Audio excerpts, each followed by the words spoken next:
ইন্নাল হামদালিল্লাহি ওয়াস সালাতু ওয়াস সালামু আলা রাসূলিল্লাহ আম্মা বা'দ ফাউযু বিল্লাহি মিনাশ শাইতানির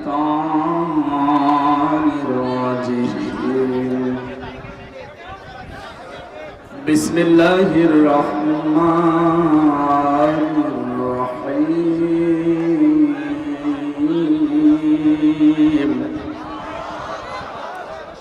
يا أيها الذين آمنوا اتقوا الله وكونوا مع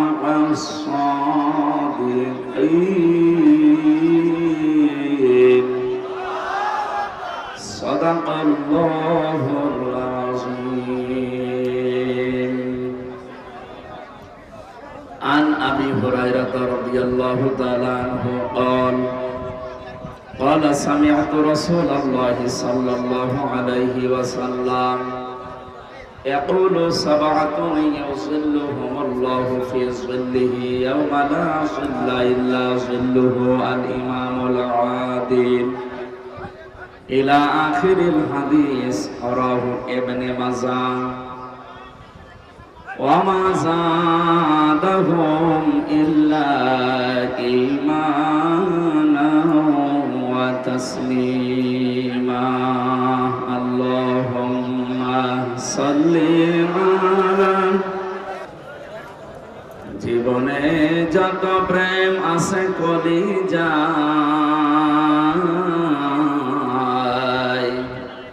নবীজির তরে সবটুকু দিয়ে দেবতায় বিনিময় শাফাত যদি তার পায় মুছে যাবে জীবনে যত ব্যথা ভার বালাগল ওলা বেকামালিহি কাশাফাত দুজা বিজামালিহি حسنت جميع خصاله صلوا عليه وآله. আলহামদুলিল্লাহ। এই কথা বন্ধ করো, এই কথা বন্ধ করো। গুরুত্বপূর্ণ কাজ থাকলে এখন ইশারায় করা যাবে, আর কথা বলা যাবে। এই যে কথা বলা যাবে না, এই নির্দেশ আমার কার? কোরআনের আলোচনা আরম্ভ হলে শুধু চোখ থাকবেন তা না, দিলের কান লাগিয়ে শোনাও লাগবে, দুইটাই ফরজ। এটা তো আর মমতাজের কনসার্ট না, বাদামও খাবেন, গল্পও করবেন, এটা এখন ইবাদত। এটা ইবাদত চলছে না? পৃথিবীতে যত নফল ইবাদত আছে এর চাইতে উত্তম ইবাদত আল্লাহর কাছে নেই।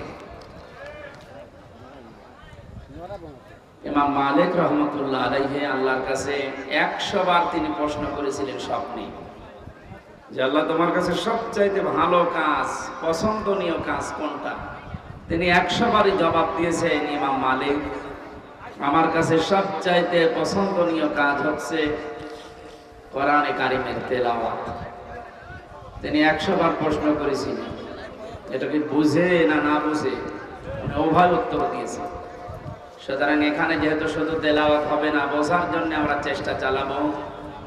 যেন ইবাদত যেভাবে করা লাগে ওইভাবে আমরা করতে চাই। আখলিস দীনাকা ইয়াকফিকাল আমালুল কলিল। বেশি আমল করার দরকার নেই, আমল আপনি অল্প করেন, এটা যেন খাঁটি হয়। কি হয়? আল্লাযী খালাকাল মাউতা ওয়াল হায়াতা লিয়াবলুয়াকুম আইয়ুকুম আহসানু আমালা। আল্লাহ তাআলা বলেন, তিনি সে আল্লাহ যিনি তোমাদের মউত আর হায়াত বানিয়েছেন। তিনি দেখতে চায় সবচাইতে ভালো কাজ করে তার কাছে কে যেতে পারে। আল্লাহ কি এই কথা জানিয়েছে যে সবচাইতে বেশি কাজ করে কে যেতে পারে? তাহলে আকসারু আমালা দিত, আহসানু আমালা দিয়েছেন। ইসমে তাফসীর, কাজটা যেন ভালো হয়। আপনি যে কাজই করেন কাজটা যেন কি হয়? ভালো হয়। আজকে পরিবেশটাও ভালোই ছিল, কিন্তু এখন তো আর এই যে আসার সময় যে অবস্থা দেখলাম, এখানে তো বসে থাকাই দুষ্কর। তারপরেও কষ্ট স্বীকার করে যারা বসে আছে, আমরা জানি যে ইবাদতে কষ্ট বেশি ও ইবাদতে সওয়াব বেশি। সুতরাং আজকের এই ময়দানে কোরআনের আলোচনা শোনা মানে দুইটা আলোচনা শুনলে যে সওয়াব পাবেন, আজকে একটাই তাই আল্লাহ দিয়ে দেবেন, ডবল হবে। সিস্টেম অপর পৃষ্ঠায় আছে, পৃথিবীতে 3টা অপরাধের শাস্তিও ডবল হয়। যে ইবাদতে কষ্ট বেশি ও ইবাদতে যেমন সওয়াব বেশি, ডবল ডবল সওয়াব হয়। 3টা অপরাধ যদি পৃথিবীতে কেউ করে, ওই অপরাধের জন্য শাস্তিও আল্লাহ দেবেন ডবল। 1 নম্বরে যারা আল্লাহর সাথে অন্য কাউকে শরীক করে বা ডাকে, এটা বাংলাদেশ, ভারত আর পাকিস্তানে বেশি ছিল। বিশ্বনবী জানিয়েছেন কেউ যদি 1 ঘন্টা কোরআন কারীম বোঝার জন্য চেষ্টা চালায়, ও যদি নাও বোঝে, যদি চেষ্টা চালায় বোঝা, তাও 500 রাকাত নফল নামাজের সওয়াব হয়। তাও যেমন তেমন নামাজ না, আমরা যা নামাজ পড়ি সবই তো কবুল হয়ে যায়। এখানে অনেক নামাজে আছে 13টা ফরজ, ও তাও জানে না, আন্দাজে নামাজ পড়ে। অথচ একটা ফরজ বাদ হয়ে গেলে নামাজ আর নামাজ থাকে। তো নবীজির কথা কি ছিল? 500 রাকাত নফল নামাজ যেটা কবুল হয়ে গেছে, ওই রকম সওয়াব পাওয়া যাবে। আর জীবনে যদি একটা সেজদা কারো কবুল হয়, আল্লাহ তাকে জান্নাত দেবে। সেজদার মতো আবার সেজদা হওয়া লাগবে। এই জন্য খুব খেয়াল করে শুনবেন ভাই। সে আবু সাইদের মতো বুকের ভেতরে বইছে ঝড়, বুক পেতেছি গলিকর, বহু জ্বালা যন্ত্রণা নিয়ে এখানে বসে আছি। আজ যে সমস্ত মানুষ যন্ত্রণা দিয়েছিল, আল্লাহ তাদেরকে এখন যন্ত্রণায় ফেলে দিয়েছে। জালেমদের জন্য দোয়া করি না, কারণ জালেমদের জন্য দোয়া করা নিষেধ। আল্লাহু লা ইয়াহদিল কওমাজ জালিমিন, আল্লাহ জালেমদেরকে পথ দেখাচ্ছেন না, দেখাবেন না। ইয়াহদি এটা মুজারি, বর্তমান ভবিষ্যৎ, প্রেজেন্ট ফিউচার, 2টা কাল দিয়ে শব্দ বানানো। এই শব্দ তো আমি বানিয়েছি, বলেন শব্দ বানিয়েছে কে? আল্লাহু লা ইয়াহদিল কওমাজ জালিমিন। আল্লাহ বলেন আমি জালেমদেরকে পথ দেখাচ্ছি না, হেদায়েত দিচ্ছি না, দেবও না। এখন যদি আল্লাহ হেদায়েত দেয় জালেমদেরকে, কথা ঠিক থাকবে? বলেন। এই জন্য আল্লাহ দেবে না। ওনার কথা তো আবার ঠিক থাকা লাগবে। নাকি আমাদের এই চাচা এরশাদের মতো যে সকালে কথা বলেছে, বিকাল বলছে না আমি বলিনি, এরকম নাকি?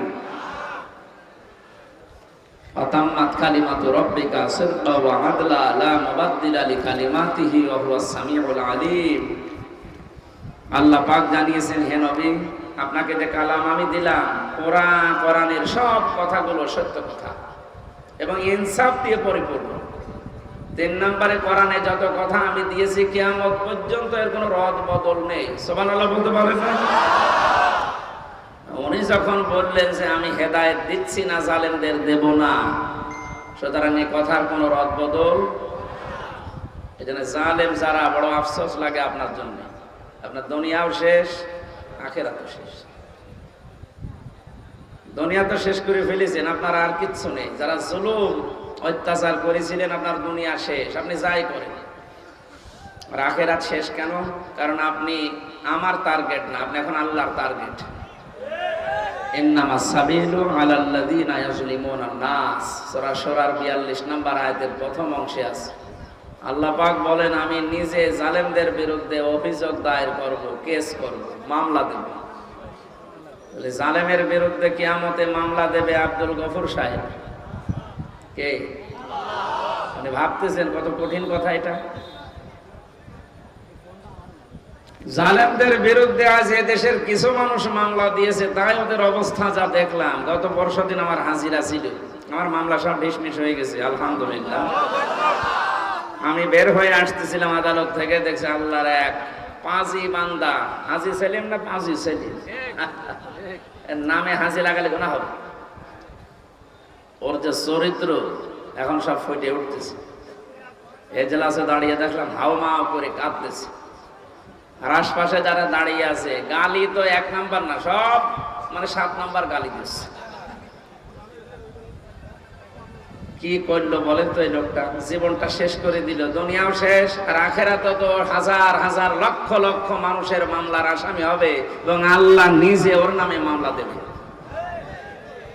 এই জন্য এই জেলাতেও যারা জুলুম করেছিলেন আমরা দেখলাম অনেকে লাথি খাচ্ছে। আপনাদের এই এলাকার মনে হয় না, একটু দূরে যেখানে হয় হোক, লাথি খাচ্ছে যদি এখনই, তো চোখ বন্ধ করতে দেরি, ফেরেশতাদের লাথি খাবে। কারণ আলেমদের নাম যে লোক তেতুল হুজুর দিতে পারে, ওরে লাথি না অন্য জায়গায় কিছু দেওয়া দরকার। এত বড় শয়তানকে আল্লাহ যে এই জেলায় দিয়েছিল, আল্লাহ কি যে করেছে, আর জেলা পাইনি। ওর জন্য সারা দেশে যে আমার মুখ ছোট হয়ে যায় না, আপনি ওই জেলার লোক। তারপরেও বলি ভাই আমার বাড়ি কুষ্টিয়া সদর থানায়, ওই থানায় না, জেলা তো একটু ঝামেলায় আছে। আল্লাহ যেন এই সমস্ত মানুষদেরকে আর আমাদের সামনে নিয়ে না আসি। এগুলো সমাজের জন্য, দেশের জন্য, জেলার জন্য ক্যান্সার। এই জন্য আমরা ইবাদতে লিপ্ত হচ্ছি, ইবাদত করার মতো করবো ইনশাআল্লাহ। বাংলাদেশের ঐতিহ্যবাহী জেলা, আমার প্রাণ প্রিয় জেলা কুষ্টিয়া, নামটা শুনলে আমার অন্তর ভরে যায়। মেরপুর থানার অন্তর্গত তালবাড়িয়া হাই স্কুল ময়দানে, এটা হাই স্কুল, যুব সমাজের উদ্যোগে আয়োজিত, এলাকায় যারা ইন্তেকাল করেছে, কবরে আছে, তাদের রুহের মাগফিরাত কামনায় মাহফিলের আয়োজন। এখানে দল মত নির্বিশেষে সবাই আমরা আছি, কারণ সবার আত্মীয় স্বজনই মাটির নিচে আছে। কথা বলেন? এই জন্য এটা নিছক রাজনৈতিক কোনো বিষয় মনে করি আপনি বা চলে যেন না, কপালে আগুন লাগবে। আর রাজনীতি যদি কোরআন দিয়ে আমি করি, আপনাকে শোনা লাগবে। কোরআনের বাইরে যদি আমি কিছু বলি, আপনি চলে যাবেন, কোনো অসুবিধা নেই। আগে যে ভয়টা দেখাতেন যে হুজুর রাজনীতি করবেন না, এখন এসে বলেন তো দেখি। কয়েকদিন আগে বাংলাদেশের গোয়েন্দা বিভাগের যিনি প্রধান ডিজিএফআই প্রধান আমাকে মোবাইলে জানিয়েছে, সারা দেশে কোরআনের কথা বলবেন, কোনো অনুমতি লাগবে না। প্রধান উপদেষ্টা ডক্টর মোহাম্মদ ইউনূস ঘোষণা দিয়েছে, অন্যান্য ধর্মীয় অনুষ্ঠান যেভাবে চলে, মুসলমানদের কোরআন প্রচার করতে কোনো অনুমতির প্রয়োজন নেই। যেই ফোর্সে আল্লাহ কোরআনে দিয়েছেন কথা, আপনি ওই ফোর্সে বলবেন। কিন্তু কমিটিতে যারা থাকে, কর্তৃপক্ষকে বলবেন তারা যেন মেয়েদের প্যান্ডেলটা আলাদা রাখে, পুরুষের আনাগোনা সেখানে যেন না হয়। এখানে এরকম আছে তো? ঠিক আছে, আলহামদুলিল্লাহ। ওনার ওই কথা তো আমরা মেনেই নিয়েছি। সুতরাং এখন আসেন, মাইক কেড়ে নেয় আলেমদের সামনে থেকে, এখন আসেন দেখি আপনার বুকের পাঠা কত। উনি আমাকে আর একটা তথ্য দিয়েছে যে আমি বললাম, স্যার আপনি এতদিন ছিলেন কোথায়? আমি কয়েকদিন আগে দায়িত্ব পেয়েছি, আমি ছিলাম না, আমি এখন মুসলমান হিসাবে যা করা লাগে আমি করব। আপনারা কোরআন প্রচার করেন, কেউ যদি কোনো জেলায়, কোনো থানায়, কোনো ইউনিয়নে বাধা দেয়, শুধু তার নামটা আমারে দেবে, ওর ঠ্যাং ভেঙে ফেলবে। আমরা তো এটাই চাচ্ছিলাম, যে দেশে কোরআন বিরোধী কোনো মানুষ যেন মাথা ছাড়া দিয়ে উঠতে না পারে। সুতরাং এটা আমরা যারা মানুষ হারিয়েছি, কবরে আছে আমাদের মা বাবা, আত্মীয় স্বজন, একটা মানুষ যখন কবরে থাকে সে যেন সাগরে থাকে। একটা খড়কোটা পেলে যেভাবে মানুষ আঁকড়িয়ে ধরে, আমরা এখান থেকে আজকে মোনাজাত করলে, কোরআনে কারীম তেলাওয়াত করে পাঠালে, আল্লাহ পাক নবী জানিয়েছেন, সে যেন মনে হয় যে একটা কিছু পেয়েছি। কত অসহায় অবস্থায় আছে, আপনাকে 2-3 তালা 5 তালা বাড়ি করে দিয়ে আপনি জানেন, আর আপনি একটু সময় তার জন্য বের করতে পারছেন না। সুতরাং দল মত নির্বিশেষে যারা এসেছি, মহাবিশ্বের মহাবিশ্বয় আমাদের মালিকের মুখের পবিত্র বাণী কোরআনে কারীম তাফসীর ও কোরআন মাহফিলের স্বনামধন্য সভাপতি, সাবেক উপজেলা চেয়ারম্যান মিরপুর কুষ্টিয়া, বিশিষ্ট ইসলামী চিন্তাবিদ, রাজনীতিবিদ, আমাদের অভিভাবক, বাংলাদেশ জামাতে ইসলামী কুষ্টিয়া জেলা শাখার নায়েবে আমির আলহাজ মোহাম্মদ আব্দুল গফুর। নাম দেখেছেন, আল্লাহর যে নাম আছে 5000, তার ভেতরে একটা গফুর। এই নামের কারণে আল্লাহ লক্ষ লক্ষ কোটি বান্দাকে মাফ করে দেবেন। গফুরের আগে আব্দুল লাগিয়েছেন, গফুরের বান্দা। এই জন্য যাদের নাম আল্লাহর নামের সাথে মিল করে রাখা তাদেরকে এই গফুর বলে ডাকা যাবে না, আব্দুল গফুর বলা লাগবে, আব্দুল মান্নান বলা লাগবে, আব্দুল হান্নান বলা লাগবে। কথা বুঝতেছেন? অনেক সম্মানিত নাম, আল্লাহর নাম। মহান আল্লাহ তার এই গোলামকে তার বান্দা হিসাবে যেন তৈরি করে নেন, তার জীবনের ভালো কাজগুলো কবুল করেন। মানুষ হিসাবে যদি কিছু অন্যায় থাকে আল্লাহ এই গফুর নামের খাতিরে মাফ করে দেন। সম্মানিত পরিচালক, আপনাদের এলাকার সন্তান মনে হয় নাকি? কোথায় বাড়ি? এলফামার, ইসলামিক চিন্তাবিদ, শিক্ষাবিদ জনাব মাওলানা শাহ সাহেব বিল্লাহ। আলোচনা রাখলেন মাওলানা হোসাইন আহমেদ মাহফুজ, কুষ্টিয়া ওলামা বিভাগ, বাংলাদেশ জামাত ইসলামের অঙ্গ সংগঠন, জেলা সেক্রেটারি মাওলানা ইয়াসির আরাফাত জিহাদি সহ আমি নাম জানি না অনেকের, এই জন্য একবারে দোয়া করছি ওয়ারাফা'না লাকা যিকরাক। যারাই আছে তাদের ঈমান এবং আমল অনুযায়ী আল্লাহ যেন মান সম্মান দুনিয়া আখিরাতে আরো বাড়িয়ে দেন। বলেন বলেন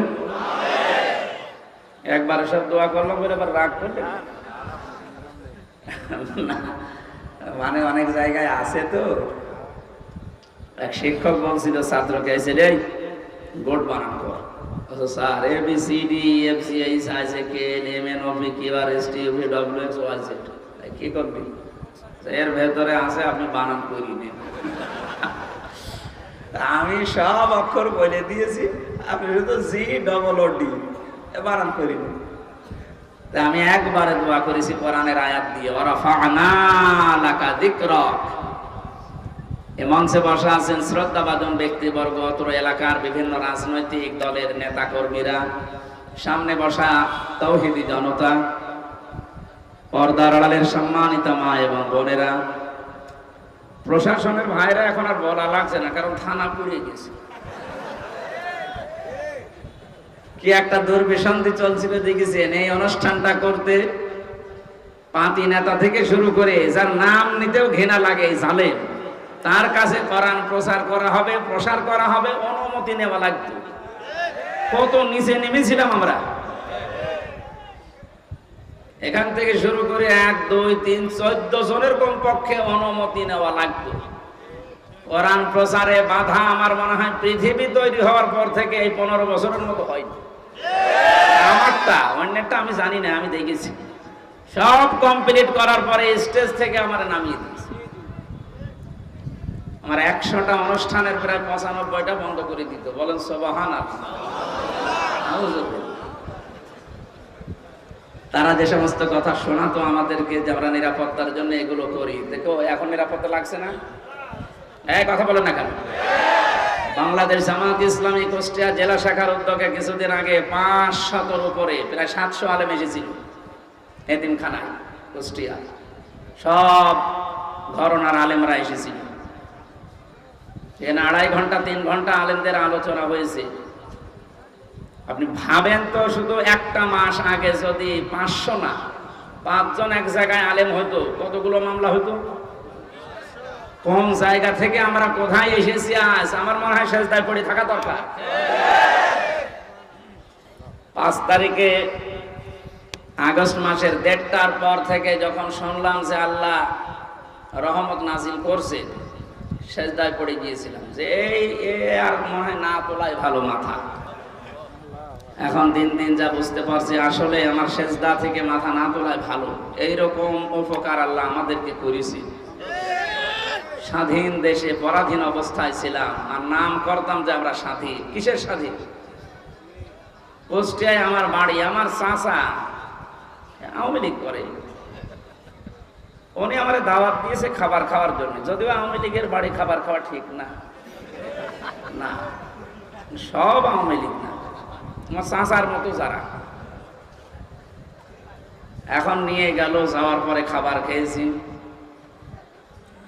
এখানকার একজন নেতা গোছের মানুষ ওনারে কল দিয়েছে, কেন ওনারে দাওয়াত দিলে? বলছে আমার ভাতিজা। না, ভাতিজা হলেও হবে না। তার 2 দিন পরে আল্লাহ তাআলা এই অবস্থা করে দিয়েছে। এখন তাদেরকে দাওয়াত দিয়েও খুঁজে পাওয়া যাচ্ছে না। কোথায় যে আছে আল্লাহ জানে আর ফেরেশতা জানে। যারা আমরা এসেছি কোরআনে কারিমের এই অনুষ্ঠানে ইবাদত মনে করে বলেন আলহামদুলিল্লাহ। দরুদ আর সালাম পড়ছে আমাদের নবী মুহাম্মদ রাসূলুল্লাহ সাল্লাল্লাহু আলাইহি ওয়াসাল্লামের প্রতি। আমি খুব কম সময় কথা বলবো, কারণ দিনের বেলা সেলাইটা ছিল, গলা ব্যথা করছে। ওদের মাইক এই রওশনের সাদের মতো মাইক, ও ছাতা যতই ধাক্কা দিয়ে হয় না, কারণ শেষ। আজকেরটা মনে হয় ঠিক আছে। এই মাইক কোথাকার? মেরপুর। হ্যাঁ, এই মাইকটা আশপাশে অনুষ্ঠান হলে নেবেন, এটা ভালো আছে। আমি যেই কথাই বলবো এখন থেকে, পরের শব্দ থেকে একটা শিক্ষা নিয়ে তারপরে সামনে যাব ইনশাআল্লাহ। আল্লাহ রাব্বুল আলামিন বলেন, ইয়া আইয়ুহাল্লাযীনা আমানু আতিউল্লাহা ওয়া আতিউর রাসূলা ওয়া উলিল আমরি মিনকুম ইলা আখিরি আয়াত। সূরা নিসা 5 নম্বর পারার 6 নম্বর পৃষ্ঠার 9 নম্বর লাইনের 59 নম্বর আয়াতের প্রথম অংশে আছে তাফসীরে ফি জিলালিল কোরআন। কত আলেম এখানে বসে আছে, আপনার যদি একটু সন্দেহ লাগে ওনাকে জিজ্ঞাসা করবেন পরে। আমি যেটা বলছি ওটার সাথে কোরআন এবং বাস্তবতা যদি মিলে যায়, আপনাকে এই মুহূর্তে সিদ্ধান্ত পাল্টিয়ে মেনে নেওয়া লাগবে। আপনি নিজে কোরআন পড়েন না, হামজা বলছে আপনি মানবেন না, আপনি কি হয়েছেন? কি আপনি কি লাথি খাবে? হ্যাঁ, আদালতে প্রবেশ করার সময় যে পুলিশের সামনে ওনারে লাথি দিয়েছিল, পুলিশকে বললাম ভাই আপনি দেখলেন না, কুষ্টিয়া লোকের লাথি দিল আর আপনি দেখলেন, বলছে করবো কি? যে লোকটা লাথি দিয়ে বেরিয়ে গেল, ওরে ধরতে পারলেন না, ধরবো কি করে? ওরে তো আমি ব্যবস্থা করে দিয়েছি, মার। কারণ জালেমদের বিপক্ষে শুধু মানুষ না, সৃষ্টি জগৎ সব এবং আল্লাহ নিজে। অনেকে মনে করে যে জালেমরা এত কিছু করে, কিছুই তো হয় না। আলা তাহসাবান্নাল্লাহা গাফিলান আম্মা ইয়ামালুজ জালিমুন। সূরা ইব্রাহিমের 42 নম্বর আয়াতের প্রথম অংশে আছে, আল্লাহ পাক বলেন, হে পৃথিবীর মানুষেরা, কি ধারণা করো যে জালেমদের সম্পর্কে আমি কোনো খোঁজ রাখি না, আমি গাফেল না, ওদেরকে আমি ছাড় দিয়েছি। এ পৃথিবীর সবচেয়ে বেশি তীক্ষ্ণ নজর আমি রাখি জালেমদের উপরে। ঢিল দেই কেন? ইন্নামা নুওয়াল্লিহিম লিয়াজদাদু ইসমা, যেন ওদের পাপটা পরিপূর্ণ হয়ে যায়। ওয়ালাহুম আযাবুম মুহিন, পাপ পরিপূর্ণ হয়ে গেলে আমি ওকে নিকৃষ্টতম যন্ত্রণাদায়ক অপমানকর শাস্তি দিতে পারবো। এর বাস্তব প্রমাণ আপনি দেখেন, কালামানিক বিসি পর্যন্ত উড়ে গেছে, বিসি উড়ে যায়নি, তার কত অপমান হবে বলেন? একজন বিচারপতি ছিল, তার যদি বিসি উড়ে যায়। এই যে মহিন দিয়েছেন আল্লাহ, আযাবুম মহিন, অপমানজনক শাস্তি দেব।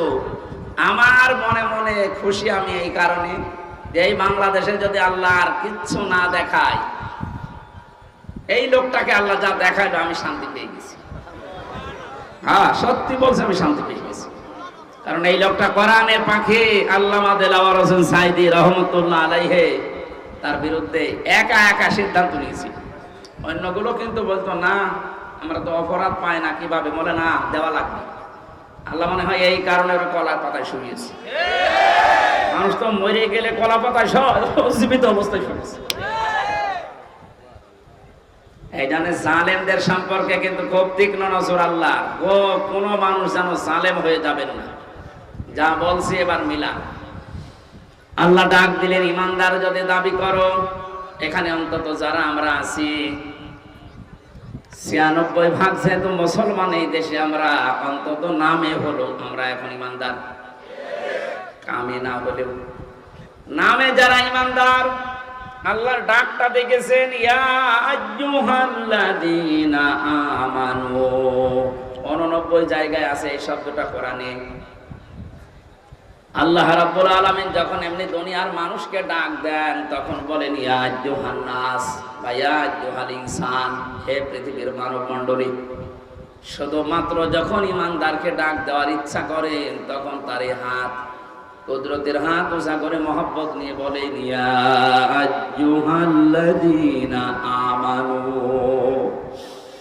আমি অনেক ভালোবাসি তোদের, আমার কথাটা শোন। আতিউল্লাহ, আমি আল্লাহর ইতাআত কর। আতিউর রাসূল, আমি রাসূলের, আমার রাসূলের আনুগত্য কর। শব্দের দিকে খেয়াল করেছেন? এই যে আতিউ, এই শব্দটা আল্লাহ নিজের নামে, রাসূলের নামে দুই জায়গায় দিয়েছেন। এটা ফেল, এটা ভার্ব, এটা ক্রিয়া। উলিল আমরি মিনকুম এর আগে আল্লাহ আতিউ দেননি। আমি যত তাফসীর মিলিয়েছি, মুফাসসিরিন ইকরাম জানাতে চেয়েছেন, সবাই এক বাক্যে একভাবে মত দিয়েছেন, আল্লাহ রাসূলের আনুগত্য করা লাগবে, কোনো প্রশ্ন করা যাবে না, আপনার বুঝে আসুক বা না আসুক। কিন্তু উলিল আমরি মিনকুম দেওয়ার আগে কেন আতিউ দিলেন না? কিয়ামত পর্যন্ত তো রাসূলুল্লাহ দুনিয়ায় থাকবেন না, তো উলিল আমর আসবে। নেতৃত্ব দেওয়ার মানুষগুলো একটা একটা করে আসতেই থাকবে। এটাকে যদি কেউ মেনে চলতে চায়, মাস্ট বে, তাকে দেখা লাগবে আগে বর্ণিত আল্লাহ রাসূলের গুণাগুণ এই লোকটার ভেতরে পাওয়া যায় কিনা। আল্লাহ রাসূলের অনুসরণ যদি ওই লোকটার ভেতরে পাওয়া যায়, আপনাকে মাস্ট বি মেনে নেওয়া লাগবে তাকে। আল্লাহ রাসূলকে মানা যেমন ফরজ, উলিল আমরকেও মেনে নেওয়া ওই সময় ওইরকম ফরজ। কিন্তু শর্তটা এই, দেখতে হবে লোকটা আল্লাহ রাসূলকে মেনে চলে কিনা। প্রাণ প্রিয় কুষ্টিয়াবাসী, একটু নিজের সাথে মিলাবেন। এবার সামনে যেটা আসতেছে, এটা অনেকে দুনিয়ার বিষয় বলে রাজনীতি মনে করে এড়িয়ে যেতে চান না। এটা দুনিয়ার বিষয় না, এটা আখিরাতের সাথে সম্পর্কিত। আমি কোরআনের চোখ, হাদিসের চোখ লাগিয়ে দেখতে পাচ্ছি, এটার দ্বারা হাজারো মানুষ জাহান্নামী হয়ে যাচ্ছে। আজকে সেলাইদাতে আমি দ্বিতীয় পয়েন্টটা বলেছিলাম, কিয়ামতে আল্লাহ বিচার ব্যবস্থা যখন আরম্ভ করবেন, প্রথম ধাপ, দ্বিতীয় ধাপ। প্রথম ধাপে একা একা ডাকবেন, দ্বিতীয় ধাপে যখন ডাকবেন আল্লাহ, তখন আর একা ডাকবেন না। ইয়াউমা নাদউ কুল্লা উনাসিম বিইমামিহিম। সূরা বানী ইসরাঈলের ৭২ নম্বর আয়াতের প্রথম অংশে আছে, আল্লাহ বলেন কিয়ামতের ময়দানে প্রতিটি মানুষকে আমি ডাকবো তার ইমামের সাথে, তার নেতার সাথে। কার সাথে বলেন? বলেন। আগে নেতা, এরপরে কর্মী। কুষ্টিয়াবাসী, বিবেক যদি আপনার এখনো জাগ্রত থাকে, যদি কুকুরে প্রসাব করে না দেয়, ভালোভাবে চিন্তা করেন। আগে নেতা, এরপরে আপনি। আপনি বলেন তো আপনার মন থেকে, আপনি যারা আদর্শ মেনে চলেন, যাকে আপনি রায় দেবেন, ভোট দেবেন, এটাকে তো একটা ইবাদত। অনেকে মনে করে ভোট এ শব্দ কোথায় আছে? এদিকে আসেন। তাফসিরে মারিফুল কোরআনে আল্লামা শফি রহমাতুল্লাহ আলাইহি উনি সূরা নিসা 58 নম্বর আয়াতের ব্যাখ্যা করতে গিয়ে আমানাত, এই বহু বচন শব্দের ব্যাখ্যায় তিনি আমানত মানে ভয়কাট্য ভোট লিখেছেন। কারণ এটা একটা রায় দিচ্ছেন, আপনি সমর্থন জানাচ্ছেন, সহযোগিতা করছেন। মাইয়াশফা শাফাআতান হাসানাতাই ইয়াকুল্লাহু নাসীবুম মিনহা ওয়া মাইয়াশফা শাফাআতান সাজ্জিয়াতাই ইয়াকুল্লাহু কিফলুম মিনহা ওয়া কানাল্লাহু আলা কুল্লি শাইইন মুকীতা। বলেন আল্লাহু আকবার। সূরা নিসা 5 নম্বর পারার 10 নম্বর পৃষ্ঠার 11 নম্বর লাইনের 85 নম্বর আয়াত, এটা ইবনে কাসিরে আছে।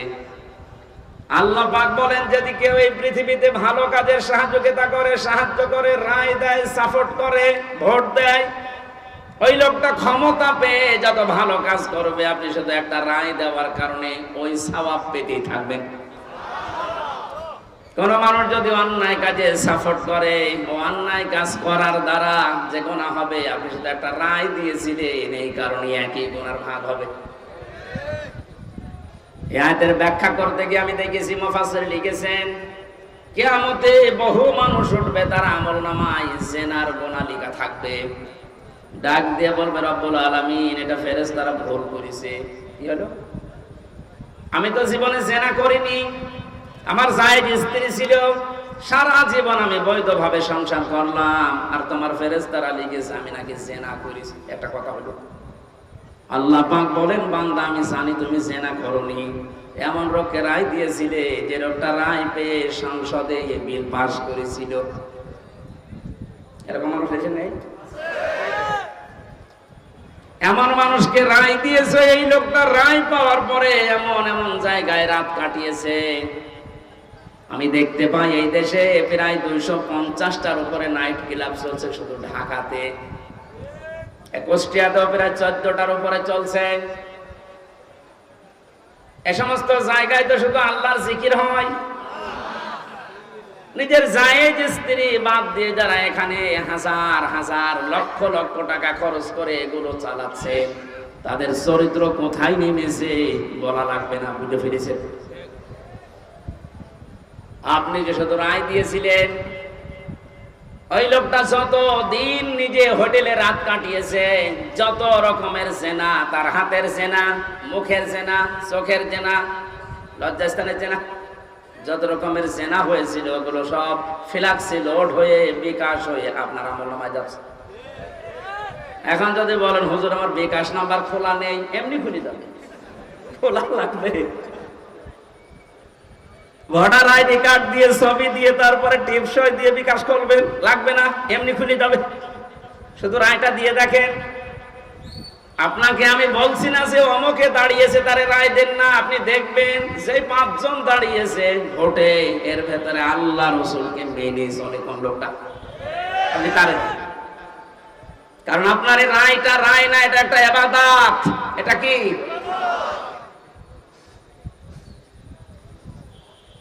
কত সুন্দর ভাবে আল্লাহ আতিউ শব্দটা নিজের নামে রাখলেন, রাসূলের নামে রাখলেন, কিন্তু উলিল আমরের আগে রাখেন নাই। এই কারণেই রাখেন নাই, কারণ আল্লাহ জানে বহু মানুষ আবেগে আন্দাজে অনুসরণ আরম্ভ করে দেবে।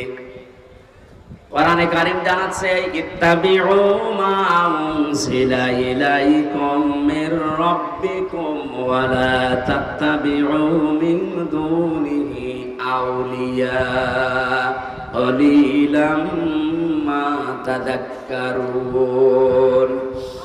সূরা আরাফের 3 নম্বর আয়াত, 8 নম্বর পারার 10 নম্বর পৃষ্ঠার 3 নম্বর লাইনে এটা আছে।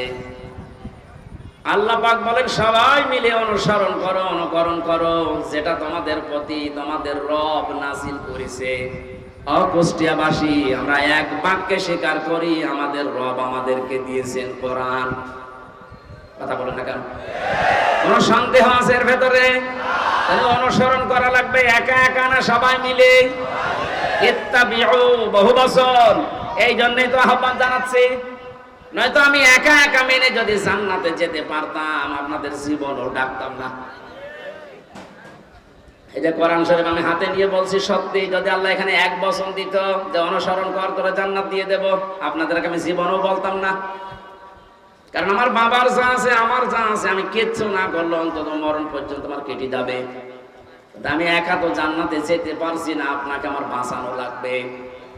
قل هذه سبيلي أدعو إلى الله على بصيرة أنا ومن اتبعني إلى آخر آية। সূরা ইউসুফের 108 নম্বর আয়াতে আছে আল্লাহ পাক বলেন নবী আপনি বলেন এইটাই আমার পথ, এইটাই আমার। আমি মানুষকে আল্লাহর দিকে ডাকি, আন্দাজে ডাকি না, আমি বুঝে শুনে ডাকি, আলা বাসীরাতিন দেখে দেখে ডাকি, কারণ এইটাই আমার কাজ। এবার একটা তথ্য বলছি হাদিস থেকে, বিশ্ব নবী জানিয়েছেন ওমান দাআ ইলাইহি হাদা। এখানে আরবি গ্রামার যারা বসে ওদেরকে জিজ্ঞাসা করেন, দাআ এক আলিফ টান আছে, ওমান দাআ ইলাইহি হাদা। কেউ যদি কোরআন দিয়ে মানুষকে ডাকে, আল্লাহ নিজে তাকে হেদায়েতের উপরে রাখে। আমি এমনিতেই ঝুঁকিপূর্ণ পথ বেছে নেইনি, 3টা বছর জেলখানায় থাকার পরে তো সিদ্ধান্ত নিতে পারতাম না যে যা করছে করুক, লা ইলাহা ইল্লাল্লাহ, পারতাম না। আমার বাবার যা আছে সত্যি কথা বলছে, আমি একা, আমার কিন্তু চলে যেত। কিন্তু এই রক্ত পিচ্ছিল পথে আমি বেছে নিয়েছি। আল্লাহ পাকের ঘোষণা যে আমি যদি হেদায়েতের উপরে থাকতে চাই, কোন গাছতলায় বসে, আস্তানায় বসে, খানকায় বসে হেদায়েতের উপরে থাকা যাবে না। হেদায়েতের উপরে থাকতে হলে দাঁড়া আল্লাহর দিকে, কোরআন দিয়ে মানুষকে ডাকা লাগবে। আমি যদি ডাকতে পারি, আল্লাহ নিজে দায়িত্ব নিয়ে আপনাকে রাখবে হেদায়েতের উপরে। আর যাদেরকে আমি ডাক দেব তাদের অবস্থা কি? ফাকাদ হুদিয়া ইলা সিরাতিল মুস্তাকিম। এই যে আলেম যারা আছে, ফা দিলেন কেন এখানে? কদ দিলেও তো অর্থ হয়ে যেত, আবার কদ বাদ দিয়ে দিলেও অর্থ হয়ে যেত। ফা শব্দটা প্রায় 19টা অর্থে ব্যবহার হয় বালাগাত মান থেকে। এটা তার ক্লাস চলছে না মাদ্রাসার, যে আমি একেবারে ভেঙে ভেঙে বলবো। এতটুকু বলতে পারছি, আল্লাহ এত বড় কঠিন শব্দ নবীজিকে দিয়ে বলিয়েছেন, ফাকাদ হুদিয়া ইলা সিরাতিল মুস্তাকিম। কোরআনের ডাকে যদি সত্যিই কেউ বুঝে শুনে সাড়া দিয়ে দেয়, আল্লাহ নিজে তাকে সিরাতিল মুস্তাকিম নসিব করে দেয়। আমি আজকে ডাক দেব, আমি থাকতে চাই হেদায়েতের উপরে। আর আমি আন্দাজে ডাকি না, আমি বুঝে শুনে ডাকি। আর আপনারা সাড়া দেবেন, আপনাদেরকে আল্লাহ জান্নাতের পথ দেখিয়ে দেবে। জান্নাতের পথ দেখানোর দায়িত্ব হামজার কার? বলেন বলেন। আল্লাহ যদি এতটুকু শেষ করে দিতেন, আলা বাসিরাতিন, না আনা ওয়া মান ইত্তাবাআনি, এটা আমার কাজ এবং আমাকে যারা অনুসরণ করে, আমার উম্মত বলে যারা দাবি করে, কিয়ামত পর্যন্ত তাদেরও আমি আল্লাহর দিকে মানুষকে ডাকা লাগবে। এজন্য শব্দটার দিকে খেয়াল করে আমি ডাকতেছি, ইত্তাবিউ, আমরা সবাই অনুসরণ করতে চাই। কোন বাবার অনুসরণ না, কোন পীর সাহেবের অনুসরণ না, কোন দাদার অনুসরণ না। আমি অনুসরণ করব সবাই মিলে কোরআনের। আরো জোরে। আল্লাহ এতটুকু শেষ করলেন না, আরেকটু বাড়িয়েছেন, ওয়ালা তাত্তাবিউ, অনুসরণ করা যাবে না, মিন দুনিহি আউলিয়া, ওলির বহু বচন আউলিয়া। এ দুনিয়ায় কোন ওলি আল্লাহর অনুসরণ করার দরকার নেই। এই শব্দটা শোনার পরে মনে হচ্ছে আল্লাহ তার ওলিদের বিরুদ্ধে। না মানে বাংলা অর্থ করেন তো দেখি পরে। ওয়ালা তাত্তাবিউ মিন দুনিহি আউলিয়া, কোন ওলির অনুসরণ দরকার নেই। আল্লাহ একজন ওলিকেও বাদ দেয়নি, সব শেষ। বাংলা অর্থ করলে মনে হচ্ছে আল্লাহ তার ওলিদের বিরুদ্ধে। না, ব্যাখ্যায় গিয়ে দেখলাম আল্লাহ এই জন্য নিষেধ করেছেন, কারণ আল্লাহ ভালোভাবে জানেন পৃথিবীতে বহু মানুষ এমন আসবে, ওরা আল্লাহর চাইতে ওদের আব্বাকে বড় মনে করবে। যেটা শুরু হয়েছিল এই 15 বছরে, একজন আব্বার জিকির আমরা যত করেছি, আমার তো যতটুকু জ্ঞান বুদ্ধি, আমার মনে হয় যদি আমরা আল্লাহর জিকির ওই মনে মানে করতাম, আমরা আল্লাহর ওলি হয়ে যেতাম। আল্লাহ তাহলে ওলিদের বিরুদ্ধে না, আল্লাহ বলতে চেয়েছিলেন এইটা যে অনেকে আবেগে আল্লাহরে বাদ দিয়ে আব্বাকে উপরে তুলে ফেলবে। এই জন্য আল্লাহ সব বাদ দিয়েছেন, সব বাদ দেন। কলিলাম মা তাযাক্কারুন। আল্লাহ আফসোস করছেন, না আমার এই কথাগুলো শোনার পরে বিশ্বাস করা দূরের কথা, অধিকাংশ মানুষই মুখ ফিরিয়ে চলে যাবে। আপনারা চলে যাবেন? যাবেন? আল্লাহরে আফসোস থাকতে দেবেন? দল মত নির্বিশেষে আজকে থেকে আমার এই সিদ্ধান্ত নিয়ে যাওয়া লাগবে। আমি যেহেতু রায় দেব সামনে, এটা একটা ইবাদত, নামাজের মতো একটা ইবাদত। নামাজ পড়লে সওয়াবের উদ্দেশ্যে, রায় দেব আমি সওয়াবের উদ্দেশ্যে। আমার আমল নামায় যেন হজের সওয়াব লেখা হয়, হজ না করেও। আব্দুল গফুর সাহেব যদি দায়িত্ব পায়, ওখানে যে যদি হজের পক্ষে কথা বলে, যেমন এখন ডক্টর আফম খালিদ সাহেব বলছে না, 7.5 লাখ 8 লাখ 9 লাখ টাকা লাগতো হজ করতে। উনি দায়িত্ব নিয়েই বলছে সিন্ডিকেট ভেঙে দেওয়া লাগবে। কোন কারণে এত টাকা লাগবে একটা ফরজ হজ করতে? 3.5 লাখ থেকে 4 লাখ টাকা হলে খুব ভালোভাবে হজ করা যায়। আমার পাশের রাষ্ট্র থেকে যাচ্ছে, আর আমরা এখান থেকে 8.5 লাখ 9 লাখ টাকা লাগবে কেন? এ সিন্ডিকেট ভাঙা লাগবে।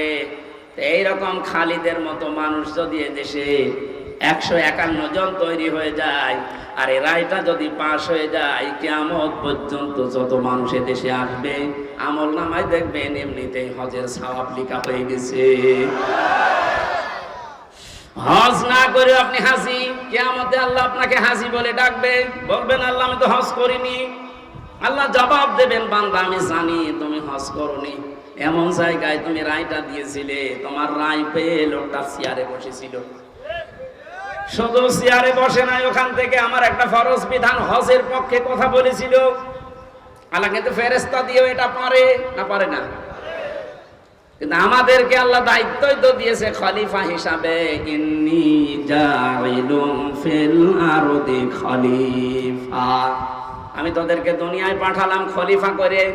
এই শব্দটাকে যেমন এমন জায়গায় লাগিয়েছে এই দেশের মানুষ, আমরা অনেকে খলিফা মনে করি যারা কাপড় চোপড় সেলাই করে দর্জি, ওটা খলিফা। এমনকি বাংলাদেশের এমনও ছেলে আছে যেখানে চুল কেটে দেয় যারা, তাদেরকে খলিফা বলে। এমনও জায়গায় এদেশে আছে যারা ওই যে ছোট ঠ্যাং কেটে দেয়, খতনা করে দেয় না, হাসাম না, ওরা বলে খলিফা। আপনি বুঝেছেন কোথায় নিয়ে গেছে শব্দটা? অথচ খলিফা শব্দটা আল্লাহ নির্বাচিত করে পাঠিয়েছেন। ইন্নী, অবশ্যই আমি, জাইলুম ফিল আরদি খলিফা, আমি জমিনে খলিফা পাঠাবো। কোন জায়গায়? এই জবাব দেবেন, কোন জায়গায়? আল্লাহকে এখানে বলেছেন ইন্নী জাইলুম ফিল খানকা খলিফা। এখন তো খানকায় গেলেই মানুষ খলিফা হয়ে যাচ্ছে। কিসের খলিফা আপনি? খানকায় গেলে খলিফা হবে, কথা কোরআনে হাদিসে কোন জায়গায় আছে দেখান? আল্লাহ বলেন জমিনে খলিফা পাঠিয়েছি। ইন্নী জাইলুম ফিল মাসাজিদি খলিফা, মসজিদে খলিফা পাঠাবো। তাহলে কিছু জিকির আজকার করলে আপনি মাপ পেয়ে যেতেন। যদি বলতেন ইন্নী জাইলুম ফিল মাদারিসি খলিফা, মসজিদে মাদ্রাসায় খলিফা পাঠাবো, তাহলে সায়েম বিল্লাহর মতো একটা মাদ্রাসা করে কিছু ছেলে মেয়েকে পড়ালে আপনি মাপ পেয়ে যেতেন। আল্লাহ কিন্তু শব্দটা দিয়েছেন ইন্নী জাইলুম ফিল আরদি। কোথায়? ফিল আরদি, জমিনে। এই জমিনে আজ আমরা যেহেতু এই দায়িত্বটা পালন করি না, আমরা কেউ খানকায়, কেউ গাছতলায়, কেউ মসজিদে, কেউ মাদ্রাসায়, কেউ দরবারে। জমিনটা জালেমরা ফাঁকা পেয়েছিল, 180 মাইল বেগে চালাচ্ছিল। আমার কথার অর্থ যদি না বোঝার ভান করে থাকেন, এদিকে আসেন, আসেন, ঝড়ে কোদাল দিয়ে বোঝাচ্ছে। জমিনটা ফাঁকা পেয়েছিল না, যা মনে লেগেছে তাই করেছে। যেহেতু আল্লাহর খলিফা আমরা, কেউ জমিনে নেই, কেউ ঢুকে গেছি আস্তানায়, কেউ দরবারে, কেউ মাদ্রাসায়। জমিনটা ফাঁকা পেয়ে মন মতো ওরা চালিয়েছে। এখন আর না, আমরা বুঝে ফেলেছি আল্লাহ আমাদেরকে পাঠিয়েছে ফিল আরদি। কোথায়? আরো জোরে, আরো জোরে। সুতরাং জমিনে থাকতে রাজি আছি আমরা।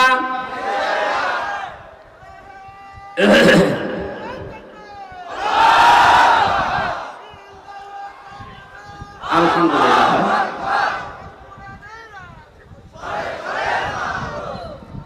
এতক্ষণ পর্যন্ত যা বলছি তার সামারাইজ এইটা। এমন মানুষকে আমরা রায় দেব, ভোট দেব, তার পেছনে থাকবো, যেই মানুষটা আল্লাহ রসুলকে মেনে চলে। সে জামাত ইসলাম হওয়া লাগবে, চরমনায় হওয়া লাগবে, শর্ত না। দেখবেন এই লোকটা আল্লাহ রসুলকে মেনে চলে কিনা। আর যার চেহারা দেখলে আল্লাহর আগেই রাগ হয়ে যাবে কি? কারণ আপনাকে তো আল্লাহ বিচারের জন্য ডাকবেন, একা একা না, ডাকবেন কয়জন করে? নেতা সাহেব, নেতা আগে, কর্মী পরে। এমন নেতার পেছনে থাকেন যারা দেখলে মানুষ লাথি দিচ্ছে, আল্লাহ লাথি দেবে। কথা বলেন না কেন? আপনার বিবেকে কি বলে বলেন? এখন আমি অন্য জেলার কথা বাদ দিলাম, এই জেলায় যারা দায়িত্বে ছিল এদেরকে যদি আপনি সামনে রাখেন, পেছনে আপনি। ওর যে চেহারা, চরিত্রের কথা তো বাদ দিলাম, ওর যে চেহারা, সিরাত সুরাত নবীজির কোনটা আছে ওর ভেতরে, সামনে দিয়ে আপনি পেছনে, কি মনে হচ্ছে আপনার কাছে? আল্লাহ ওর দিকে তাকালে আপনার পর্যন্ত যাবে। ওর দিকে তাকিয়ে তো আল্লাহ বুঝবে যে এর সুরাত সিরাতের ভেতরে বাইরে তো সবই আল্লাহর জানা। তখন বলবে ওর পেছনে যেটা আছে আরো 2 নাম্বার। কথা বলে না কেন? দেখবেন ও নিজেই বলছে ঠিক, যে যার পেছনে আছে ওরে যদি সামনে রাখি আল্লাহ মাফ করবে না। ও ধরা খাবে না? আপনি তো ধরা খেয়ে বসে আছেন, এখনো বলছে ঠিক।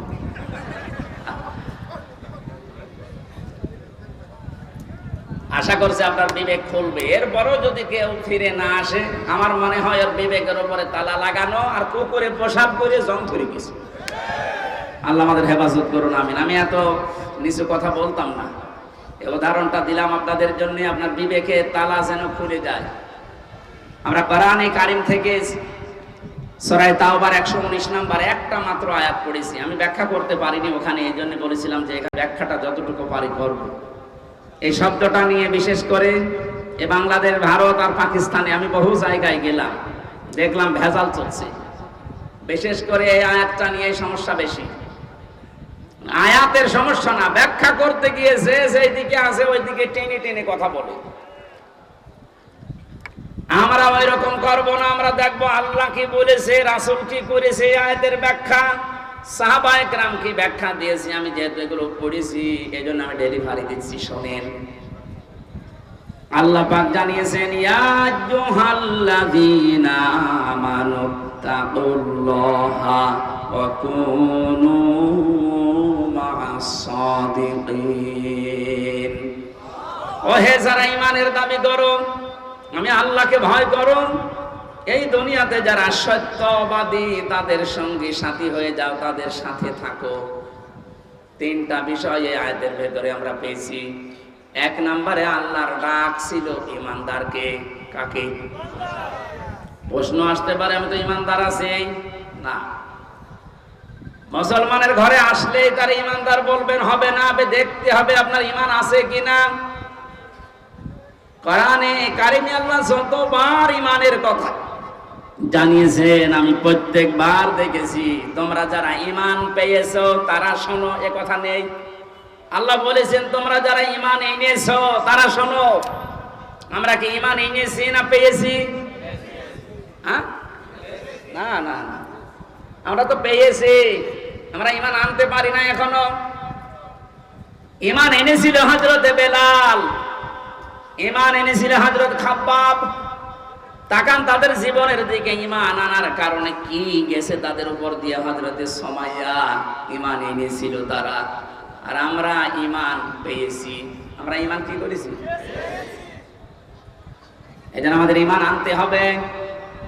আমি খুব অল্প কথাই বলছি, আপনার ঈমান এবার আপনি আনলেন। মনে করেন লা ইলাহা ইল্লাল্লাহু মুহাম্মাদুর রাসূলুল্লাহ। ঈমান এনেছেন। ঈমান আনার পরে ঈমান আছে কিনা নাকি চলে গেল? প্রশ্ন আসতে পারে, ঈমান চলে যায় কি করে? হাদিস নবীজিকে প্রশ্ন করছে এক সাহাবী, হে নবী আমার ঈমান আছে, এটা আমি টের পাবো কি করে? বিশ্বনবী বলেন, ইদা সাররাতকা হাসানাতুকা ওয়া সাআতকা সাইয়্যাতুকা ফাআনতা মুমিন। যখন তোমার ভালো কাজগুলো তোমাকে আনন্দ দেবে আর অন্যায় কাজ করলেই তোমার কষ্ট লাগবে, তখন বুঝবে যে তোমার ঈমান আছে। ও বাংলার মুসলমানেরা, এ দেশে ভালো কাজ সবার কাছে ভালো লাগে না। অন্যায় কাজ সবার কাছে অন্যায় লাগে, কষ্ট লাগে না, লাগে না। এই থিওরিটা মনে রাখেন, যাদের ভালো কাজ ভালো লাগে, অন্যায় কাজ যাদের কাছে কষ্ট দেয় না, এই মানুষগুলো ঈমান নেই। ও যত বড় জুব্বা গায়ে দিক না কেন, এই যে কোরআনে কারিম প্রচার করা, এটা ভালো কাজ না মন্দ কাজ? এই ভালো কাজেও সবাই কি খুশি? না না, সবাই খুশি না। যারা এই ভালো কাজে খুশি হয়েছে, আপনি মনে মনে ভাবতে পারেন যে আপনার অন্তত আর যাই থাক আপনার ঈমান আছে। আরে ভালো কাজ দেখার পরে যদি কারো ভালো না লাগে আর কষ্ট লাগে, সে নামাজ পড়তে পারে, রোজা রাখতে পারে, জুব্বা গায়ে দিতে পারে, ওর ঈমান নেই, ওটা বেঈমান। এটা আমাদের ঈমান আছে কিনা আর কারো কাছে জিজ্ঞাসা করা লাগবে না, আপনি নিজেই এখন যথেষ্ট। ইত্তাকুল্লাহ, আমি আল্লাহকে ভয় করো। আল্লাহর ভয় এই শব্দের যতগুলো ব্যাখ্যা আমি পড়েছি, উত্তম ব্যাখ্যা হচ্ছে যেখানে যেই দায়িত্ব যে পাবে ওই বিষয়ের উপরে জ্ঞান অর্জন করার মাধ্যমে প্রশিক্ষণ নিয়ে ওই কাজটা পরিপূর্ণ করার নাম, আঞ্জাম দেওয়ার নাম তাকওয়া। এই সমস্যা কি? ভেজা বলে কষ্ট হচ্ছে?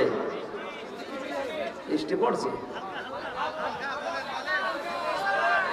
এখানে তো 9টা ব্যাখ্যা ছিল তাকওয়া শব্দের, বৃষ্টি তো সমস্যা হয়ে যাবে দেখছি।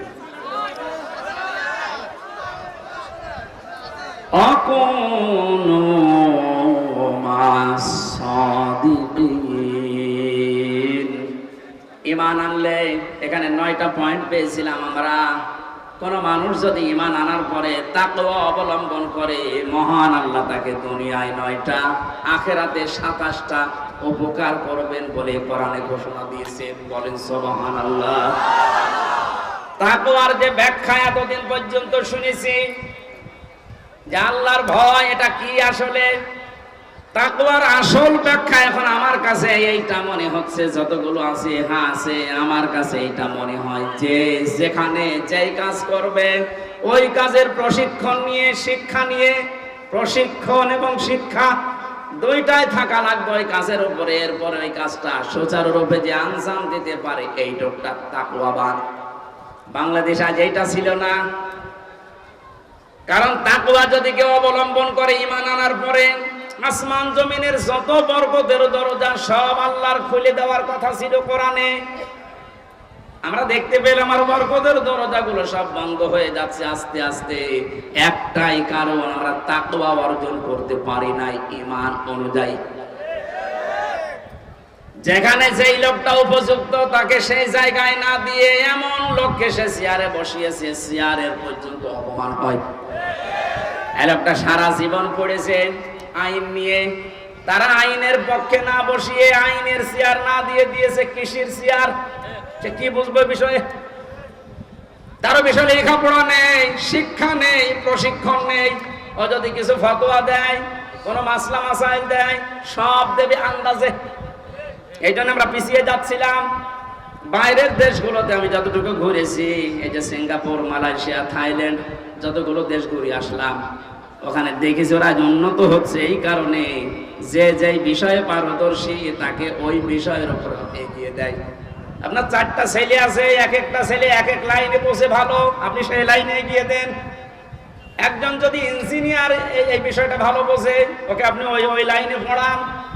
ওই লাইনের জ্ঞান অর্জন করে, যোগ্যতা নিয়ে, প্রশিক্ষণ নিয়ে ওই লাইনটাও উপকার করবে, পৃথিবীতে ফোকাস দেবে।